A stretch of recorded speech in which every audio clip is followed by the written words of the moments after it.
अंचल एम्बिशन परिवार में आप सबों का हार्दिक स्वागत है। मैं भारत के ऐसा व्यक्तित्व, महान नेता, बचपन के कठिनाइयों को सामना करते हुए शांति पुरुष और भारत के दूसरा प्रधानमंत्री के पद पर आसीन हुए लाल बहादुर शास्त्री का जीवन परिचय देकर उनके जीवन से हमें प्रेरणा लेने का वक्त है। सज्जनों, लाल बहादुर शास्त्री 2 अक्टूबर 1904 को वाराणसी से 7 किलोमीटर दूर मुगल सराय में पैदा हुए थे। उनका पिता का नाम शारदा प्रसाद श्रीवास्तव और माता का नाम राम दुलारी सिन्हा थी।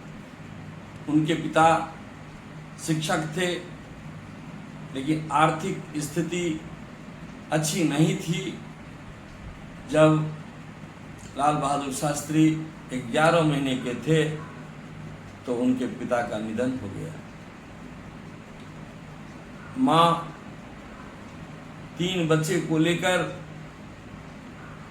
अपने पिता के पास चले गए और उनका बचपन का शिक्षा वहीं होने लगी। बचपन में काफ़ी मेधावी छात्र कहलाते थे, लेकिन कठिनाइयों को सामना करना पड़ता था। कुछ ही दिन बाद माँ ने उनके चाचा के पास वाराणसी उन्हें पढ़ने के लिए भेज दिया। हरिश्चंद्र हाई स्कूल से उन्होंने परीक्षा पास की और विद्यालय जाते वक्त उन्हें नदी में तैरना पड़ता था, इसलिए कि उनके पास पैसे नहीं हुआ करते थे। पैर में न जूता था न चप्पल हुआ करता था। इस कठिनाइयों का सामना करते हुए वे आगे बढ़ते गए। में 11 वर्ष की जब आयु हुई तो उन्होंने ऊंचा सोच रखते हुए देश प्रतंत्र था और उनके विषय में सोचना, समाज के विषय में सोचना शुरू कर दिया था। उनके परिवार वालों को ये अच्छा नहीं लग रहा था, लेकिन उनकी जो सोच थी वो ऊपर से बहुत मुलायम और अंदर से चट्टान की तरह दृढ़ संकल्पित थे। वो जो सोचते थे वो करते थे। जब 1926 में काशी विद्यापीठ में सम्मिलित हुए और काशी विद्यापीठ से उन्हें शास्त्री की उपाधि मिली।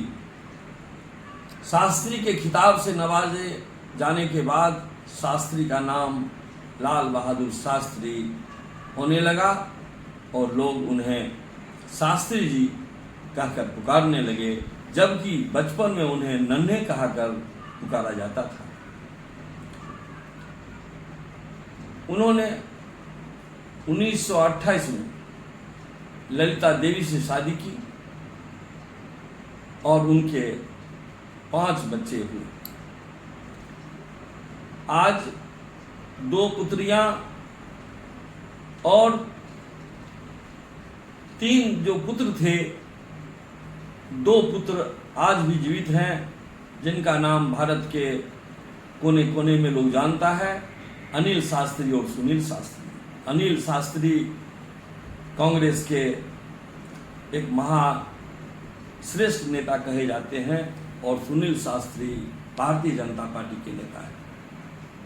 शास्त्री जी का बचपन में जब वो पढ़ने जाते थे तो उनकी एक कहानी है उनके जीवन की कि गंगा नदी तो पार करते ही थे, साथ ही एक दिन की बात थी कि वो अपने साथी के साथ विद्यालय जा रहे थे। देखा कि बागवानी में अच्छे अच्छे फूल खिले हैं, फल लगे हुए हैं और माली नहीं है।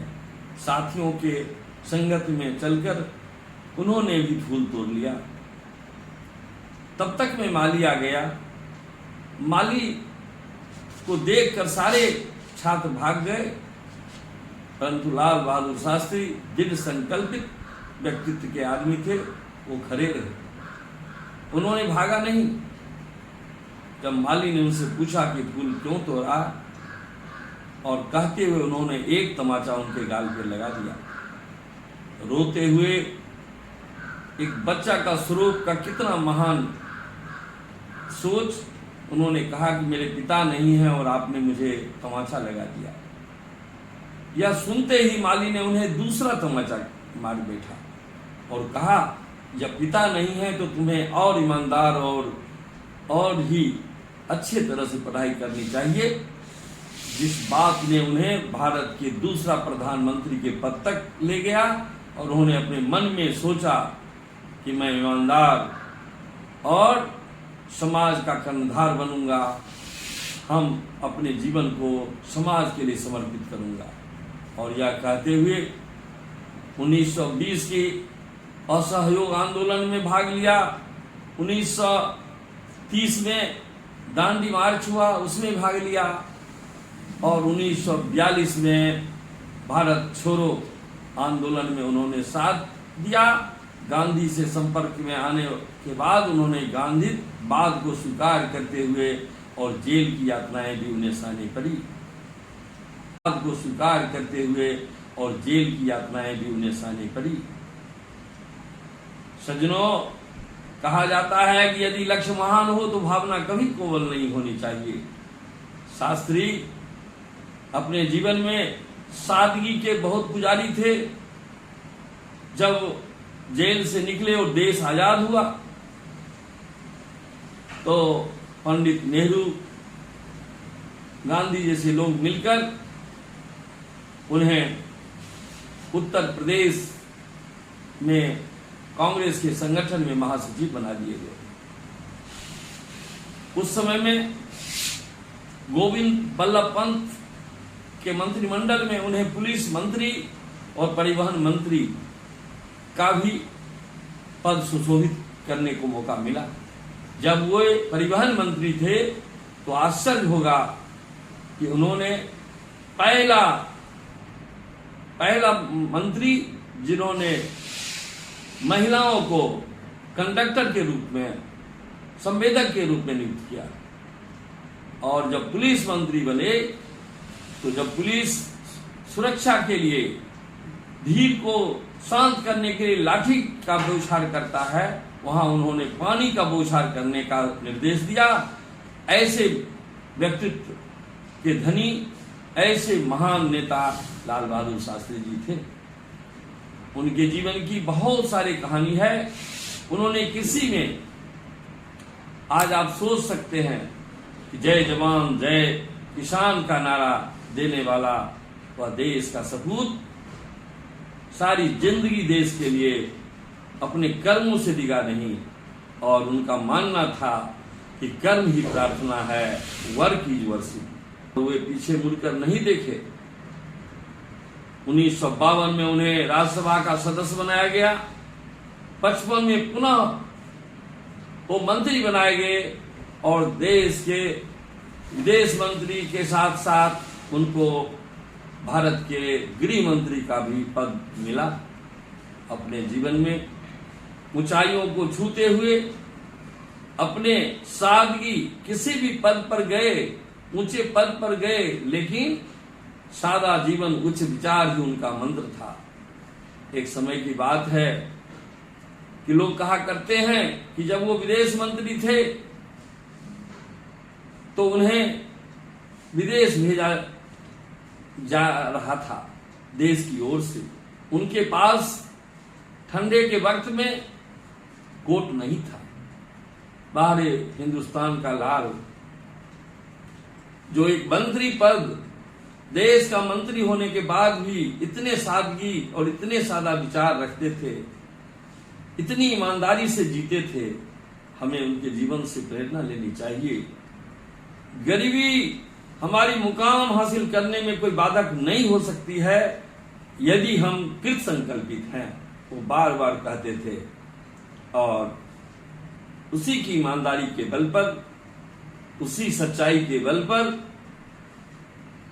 नेहरू जी के दिवंगत होने के बाद उन्हें 9 जून 1964 को भारत का दूसरा प्रधानमंत्री बनाया गया। 65 में हिंदुस्तान और पाकिस्तान की लड़ाई शुरू हो गई। इसके पहले भारत चीन युद्ध में हार चुका था, लेकिन कोमल हृदय वाला वह व्यक्ति अंदर से इतना दृढ़ संकल्पित थे कि वो चट्टान की तरह अपने पद से हिले नहीं। वे हमेशा कहा करते थे कि लोगों का नारा होता है कि करो या मरो, लेकिन मैं कहता हूं कि मरो नहीं मारो। इसी वक्त रूस और अमेरिका दोनों मिलकर एक संदेश भेजा और भारत के प्रधानमंत्री को ताशकंद समझौते में बुलाना। वो ताशकंद गए। ईश्वर की लीला को कोई नहीं जानता, लेकिन बाहर भारत मां के लाल ताशकंद समझौते के हर समझौते को उन्होंने मान लिया, लेकिन वह अपनी मुकाम जो हासिल की थी, पाकिस्तान में जो उन्होंने लाहौर पर कब्जा किया था, उससे उन्होंने पीछे हटने की तनिक भी बात स्वीकार नहीं की। इस पर विश्व के सारे लोगों ने उन पर दबाव डाला और अंत में पाकिस्तान के प्रधानमंत्री अयूब खान से समझौते के ऊपर उन्होंने अपना हस्ताक्षर कर दिया। वह काली रात 66 का वो दिन ऐसा हुआ कि लोग कहने लगे कि भारत के लाल का निधन 11 जनवरी 1966 को ताशकंद में ही हो गया। ऐसे महान पुरुष के जिंदगी से हमें प्रेरणा लेनी चाहिए, हमें शिक्षा लेनी चाहिए। भारत का हर दिन शास्त्री, जब तक सूरज चांद रहेगा, शास्त्री तेरा नाम रहेगा। हम सबों को यह प्रण करना चाहिए कि हर घर का बेटा शास्त्री बने, शास्त्री जैसे आचरण करे, शास्त्री के कहे हुए बातों को माने, सादगी से जीवन जीकर भी उच्च विचार रखे। यही हम आप लोगों से कामना करते हैं, आप लोगों से आशा करते हैं।